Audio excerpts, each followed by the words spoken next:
Astrology is fortune telling. I can't. First of all, people misunderstand it. They're just lazy to learn something about it and they have such strong opinions. How can you have such a strong opinion on something you have no knowledge about? How many hours did you spend studying astrology, right? Hey team, my name is Ryan Butler and I'm your outreach director at ISAR, and I'm coming to you as part of our 2026 Star Club programming. The first Sunday of each month features a panel where we talk to 3 astrologers about that month's topic. For February, our topic is the Aries Point as we get ready to ring in the astrological new year in March. I'm joined here now by one of our panelists, Jasmina Brozovic. Hi, Jasmina, and thank you so much for being here. Hi, it's nice to be here. Thank you for having me. I'm so excited. Excellent. All right, Jasmina, this interview is designed to get to know a bit about you and your astrology so that our ISAR members can find out more about you before they actually get to sort of meet you on the panel. So I'm going to ask you a series of planetary themed questions. And my first question for you is, are you ready for the challenges that I've set before you? I'm ready, born ready. All right, so our first question is, where are you from? Oh, well, Ryan, it's an interesting story. Okay. I was actually born in Toronto, Canada, but just when I was 3 months old, my parents took me back to Croatia, where I spent most of my life. I was raised there. And then 10 years ago, I came back to Canada, and I'm now in Niagara region, near the waterfalls, near US border, having the time of my life. Yeah, all good. Fun. Yeah. Are there any local groups where you are that you're involved in? Any local astrology groups? Actually, yes. I am just this year, I became a board member of Astrology Niagara. I think you fun. had an opportunity to talk to us for a couple of webinars. I think you did horary and magical astrology, as I recall. So we are doing some local things here, and I love it. That's very cool. I love that we're starting to see a little bit of a resurgence in the like local astrology group after the internet kind of, I'm not going to say killed it off, but did a little bit of damage to it. So I'm happy to hear that some of our Star Club speakers are getting involved with their local stuff. Yes. Describe your dream home. Oh, I'm going to do some astro reference because I have Venus and Jupiter in Cancer. So I really love to cook and bake and entertain as a Gemini. So having a big home in a big kitchen so I can entertain people and comfort and connecting people and food, I think it's amazing. That's my dream home, like a big kitchen, a fireplace, a big screen. I can listen to my podcasts and everything. Preferably near water, if it's possible. That would Like be the Niagara best. Falls, perhaps? Yes. Oh, I would maybe prefer an ocean or a sea than a lake. Oh, I like okay. salty water, so I can swim. But a big kitchen is a must. Everything else is addition to it. Okay, so now I have to ask a clarifying question. If you want a Yeah. big kitchen and a big screen, are you watching your podcast? Or are you entertaining guests? Because you can't do both. Oh, yes, you can. I'm a yes, Gemini. Yes. Oh, I'm sorry. You're a Yes, you Gemini. can. You can't do both. Yeah. I'm sorry. How dare me? How dare I? All right. So how did you get interested in astrology and where have you studied? Yeah, so actually my first astrology found me on my first Jupiter return when I was 11 or 12, back in Croatia, where astrology is not popular even today. It's a kind of strong Catholic country. So I didn't have much opportunity to get books or read or find anything about it. I knew that I was a Gemini and I, wondered what it is. So there was some kind of booklet in school and in the stores. I'd read about some signs and, this and that. I know that there was a magazine came out and it's called Astro Magazine back in the day. And I know I was waiting each month to come to see what is my ascendant, what is my Venus. So I was kind of collecting information by month. It was all before internet and stuff like that. So it was exploring in different ways. And then I took it a little bit seriously in my 30s and definitely 100% seriously when my Uranus opposition hit me when I was 42. I became a mom for the first time and I decided I want to take astrology to the next level. I want to learn it, explore it. So my first teacher was Steve Judd from UK. He was my first teacher. And then I am in London School of Astrology. I got the certificate this year and I'm pursuing diploma. But I had other teachers. So I was part of Astrology Hub for a while, OPA, ISAR. I always have different, as a Gemini, I like to understand different approaches. I like to see different types of astrologies. I want to learn. I want to know it all. I can't. I know I cannot. But but I think it's good that we know that we're not stuck to one teacher, one philosophy. I think we need to kind of understand that it's different and blend many different things together. So I'm more of a psychological modern approach. What ticks people, how are they connecting, what drives them, what scares them. I like to know that. What scares them? Yeah, of course. How can you help anybody if you don't know what they're scared of, right? So anyway, but I'm digging into some traditional techniques as well.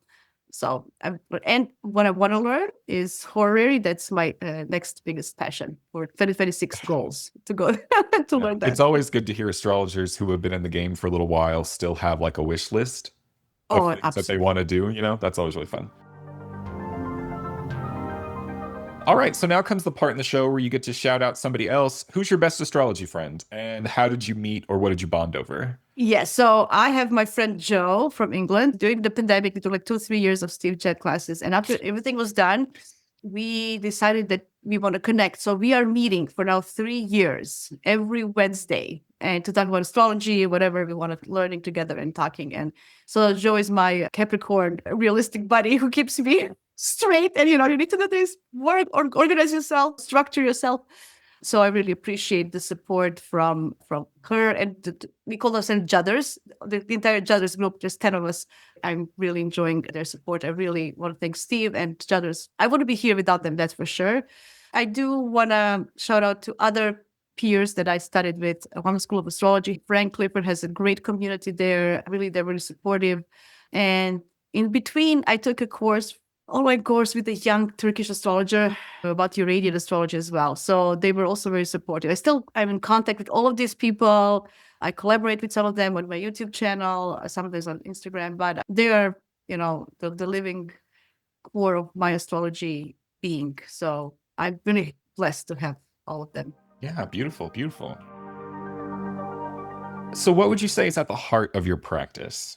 I like forecasting. I'd like to use the word prediction for many different reasons. We still do predict, but in outside world, I try to avoid that word because people misinterpret that. So let's say forecasting. So I enjoy the forecasting and giving people time frames so they can definitely use their time better. If people say, oh, it was a waste of time, or when they say, oh, it wasn't the right timing, there's so many regrets. So I want to help them, people in general, navigate that, right? Sure. That's my passion, because I think time is more precious than money. We still have this limited time on this earth, beautiful earth, to their best and to use the time they have here in the best possible way. So that's definitely my passion. Okay, that's good. Yeah, no, I think that's very interesting, especially because there is something very interesting about astrology that after you work with it for a certain amount of time, I would hope at least that you begin to value time a little bit more.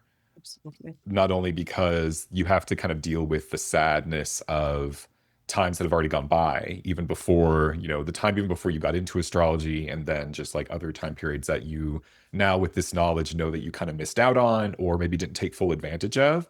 And so it's like, how can I help other people not have to do that? That's very beautiful. That's very beautiful. So we're going to be a little controversial now. Mm-hmm. What's astrology that you're tired of hearing about? Fortune telling. Astrology is fortune telling. I can't. First of all, is that one of the reasons why you tried to move away from prediction, like the word? Yes. Yeah, just because people misunderstand it. So I think I love what Rick Levine says, or somebody. I think it was Levine. He says people are just lazy. I think he said it. They don't want to learn. It's not even ignorant. They're just lazy to learn something about it, and they have such strong opinions. That's what bothers me the most. How can you have such a strong opinion on something you have no knowledge about? How many books did you read? How many hours did you spend studying astrology? Right? Right? That really pisses me off. Okay, I don't even talk about people.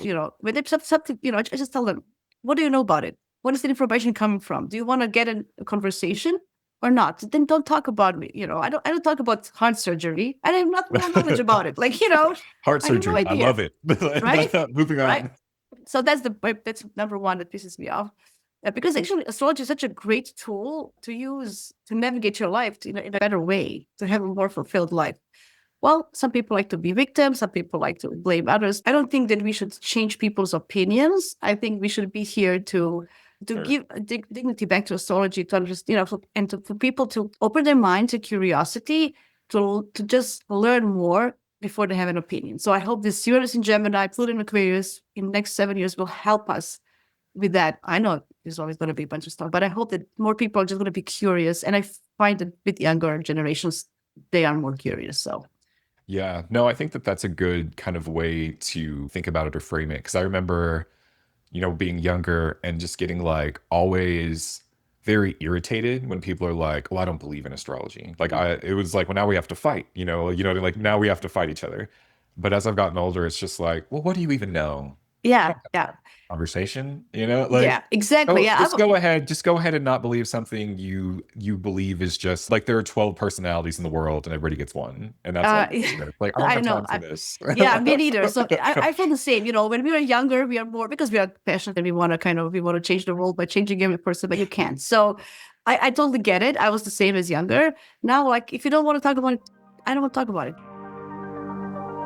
So what's another area of interest or study that you've had that shapes or impacts your astrology? Definitely psychological approach is Mhm. something that synastry, understanding why people get together. I'm still on the verge about what is fated and what we have free will with. So Well, there's when you like figure it out, let me know. yeah, right. So it's going to be like a question we never probably got. We don't know the answers yet, but I still like to research and understand. And I like to look at as many charts as I can because every chart is a new learning opportunity, and you can see patterns and you see how people live it, and it's so beautiful. So that's something that I'm really interested in understanding what people what gets them ticked and how they work together and just connections because we are not an island, right? We cannot live by itself. We are part of many, many different roles and relationships in life. And it's important that we know and understand each other better, at least. We don't have to agree, but understand each other. Oh, It totally. helped me as a mother.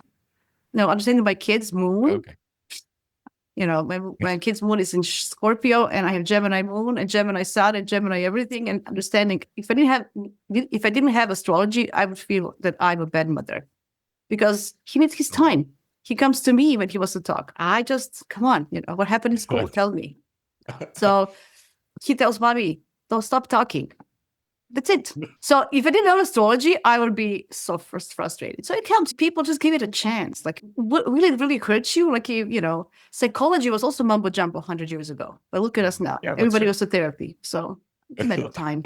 Look at us now. Everybody goes to therapy. Ugh. So big question time, Jasmina. How do you think astrology works? I don't know. That's a good one. All right, moving on. To be honest, I don't know. And I think every professional, real astrologer will tell you the same answer because we don't know. I think we really don't know. That's the beauty of it. The magic of astrology is that we are still exploring and learning. And 2,000 years ago, 5,000 years ago, and now how much things we learned and how much things that we're still going to learn. Earth was always round, even when people thought it was flat. I mean, most people. We are working with this tool. We are trying to learn the cycles and what is our part in the universe, how everything works. We don't know. We are still exploring. That's the beauty of it. And I think we don't need to know. If it works, it works. So can you describe for me an experience or a time where astrology shocked you? Well, there are many. When I look at, oh my God, my Pluto transits, what it like, it's how accurate it was. It really shocks me. It shocks me when, I get feedback from my clients or people I talk to. I tell them, watch for your health or make sure that you don't, and then they come to me and they say, oh my God, I pushed my doctor and they found out something. And if I didn't push, Those there's a are always little, the best ones. right? It's not the best, like they're giving you feedback. It still shocks me to a day. So my colleague got pregnant last Leo new moon. I told her, if you want to get pregnant, try it. And she calls me, you're a bitch. I got pregnant. I said, I didn't say it's going to happen. I said, if you want it, it's a good timing. So it's always about, telling people, giving them those and how to use them in the best possible way. It still shocks me. Every time something like that happens, I'm still like, oh my God. And every new chart is a little shock. Like, oh, look how I love it. You've mentioned a few times now about how much there is to learn. Do you ever find that overwhelming? Yes. All the time. All the time. The reason I ask is you seem to have like such excitement about it all. Like you Yes. And so I'm just like, do you ever just think about all the things with astrology that like you'd like to know or that you'd like to do and just know that you'll probably never have time to try it all and just feel like you're really down? Like yes, I ditch some of the things, but I still like to talk about it and learn about it. But it is overwhelming, but it's also exciting. I'm that kind of person. I want to also inspire others and I want to kind of spread my enthusiasm about astrology. Oh, that's good. Yeah. Spread my enthusiasm. Yeah. Yes. Yeah. That's what we like here. Yeah. Yes. Alrighty. So our final question, Jasmina, where can people go to find out more about you? So I have my website, Jasmina Brozovic astrology.com. I have a YouTube channel with the same name and Instagram. Those are my three kind of go-to places. I do collaborations with other astrologers. I like, if you are like a new astrologer or you want a platform to talk about something you're passionate about, please let me know. I like to have the underdogs, as I call them, on my channel, just because I think it's interesting to see new faces and new points of view. And I use my full name. I know it's complicated to pronounce, and many people told me, like, why are you using your full name? I said, there's an asteroid Brozovic. Have to, baby. Can you imagine? There's an asteroid Brozovic, because there was some lady with my last name in NASA who discovered this asteroid in 2000. That's why people get in NASA, so they can name an asteroid. Yeah, That's right? what I think anyway. Yeah. But anyway, that asteroid, it's on my ascendant in the first house. Oh, that's so fun.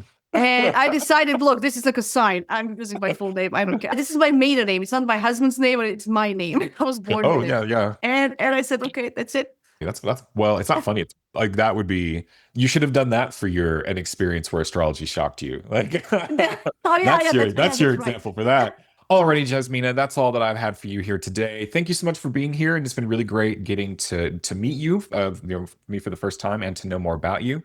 I'm looking forward to chatting with you again during our panel. And viewers, check out the description for links to where to find out more about Jasmina, and make sure to catch Jasmina and all of our panelists on Sunday, February 1st at 3 p.m. Eastern, where we'll talk more about the Aries Point and 2026. Take care, and we'll see you then.